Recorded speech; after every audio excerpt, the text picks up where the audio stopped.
The last week has seen a lot of attention on Karen Bass, a congresswoman from California. I do believe that President Biden will be a healer in chief, and we certainly need that now. With experience as a community organizer and a physician's assistant, she has quiet, progressive credentials and connections. She does not have the profile of a contender like Kamala Harris. I introduce the next president of the United States, Joe Biden. The senator has known Biden for a long time, but went hard at him during the presidential debates. Do you agree today that you were wrong to oppose busing in America then? No. Do you agree? I did not oppose busing in America. That moment resulted in lobbying by some in Democratic quarters to avoid Harris as VP choice. If she gets passed over, that moment may explain it. Advice. And then there's Susan Rice. Are we going to see your name on a ticket? No, I can't imagine that. But yes. Also not a no. Obama's former national security advisor clearly had her political future on her mind when we spoke last year. She had an office in the White House close to Biden's, was U.S. ambassador to the UN, was a Rhodes Scholar. She has the experience and familiarity he'd want, but political observers suggest she might be a magnet for controversy that Republicans would seize on the attacks at the embassy in Benghazi, Libya, and the way she handled the aftermath. Benghazi baggage, as it were, may be too heavy to carry. I will not be lectured about what our military needs by a 5 deferment draft dodger.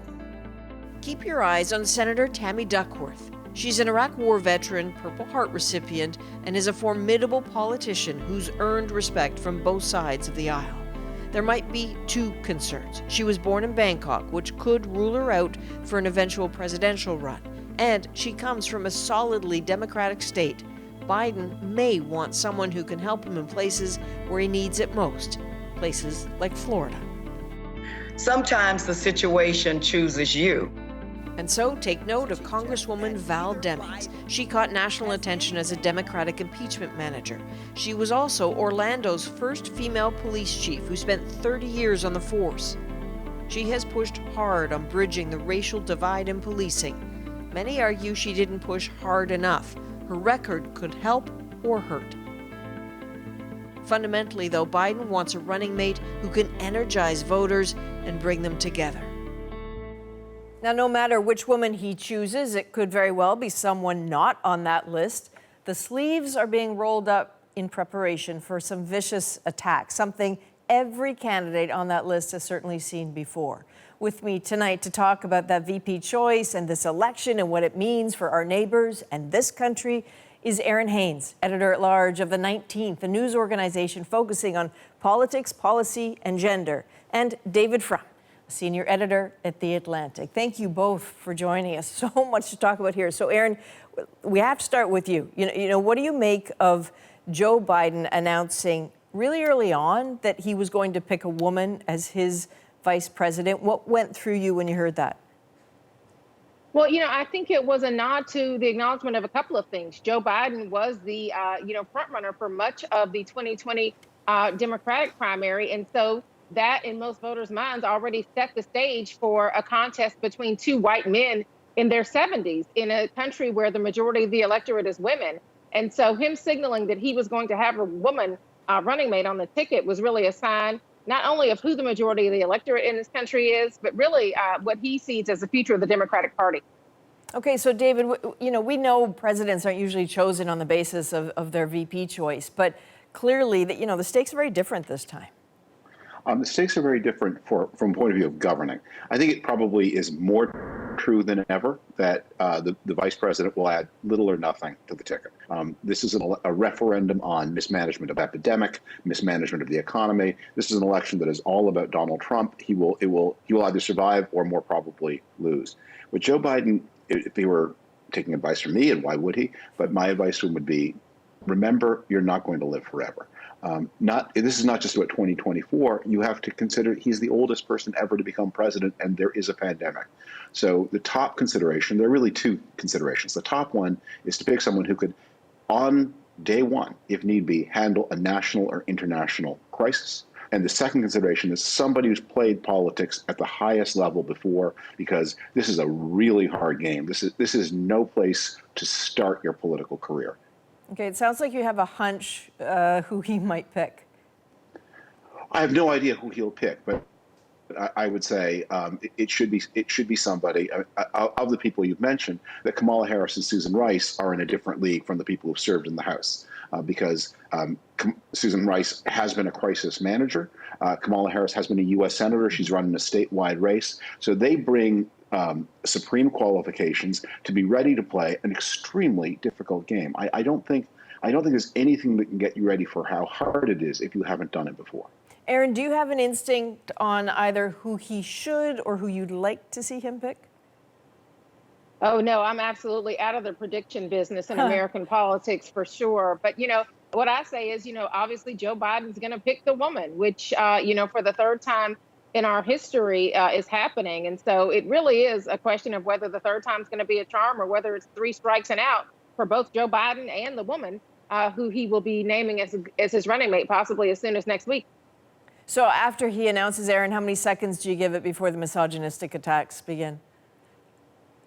Oh, I'm sorry. The misogynistic attacks have already begun. I mean, we've seen them. We saw them in the 2020 primary when a historic 6 women stood for president, that there were questions around electability, likability. And even though the voters don't get to choose who the vice president, presidential running mate is, ultimately that choice is up to Joe Biden. We're already seeing some of those same tropes being thrown around as Joe Biden gets closer to making that decision. Questions about ambition, as if that is not what politics is all about, right? Questions of likability. Does, Kamala Harris rub people the wrong way, as the question was raised? Or even, questions about questions that really focus more on personality traits than the qualifications of these talented and capable and qualified women. Okay, so because of this pandemic, I mean, clearly we're not going to get the kickstart of the traditional big splashy conventions and the balloons falling from the sky, any of that momentum. What do Americans, we'll start with you, David, what do Americans lose without a convention, but also what is gained? Look, the real value of a convention is first, it showcases a candidate in an environment under the candidate's control. It allows the candidate to make a more formal self-introduction to the American people. And second, it does a lot of party business. It's a way for a political party to think, who are we? And to reconnect personally. People sit down, they have dinner, they meet, they talk. And then the party has sort of informal discussions about the direction in which it's going to go. So that discussion and that showcasing can't happen.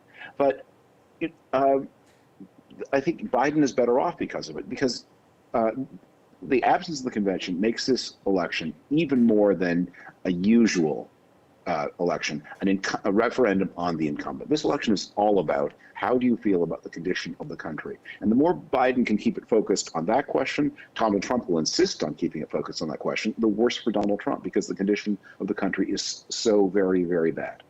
Erin, do you have an instinct about the impact of not having these conventions?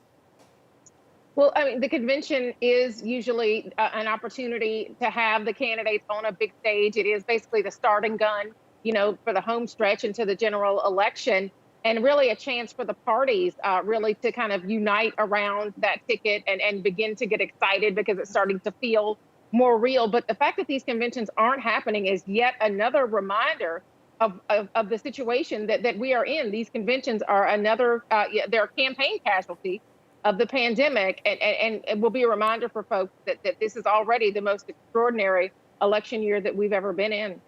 Last question to you, David. You're in Canada right now. What do you think a Joe Biden presidency might mean for this country?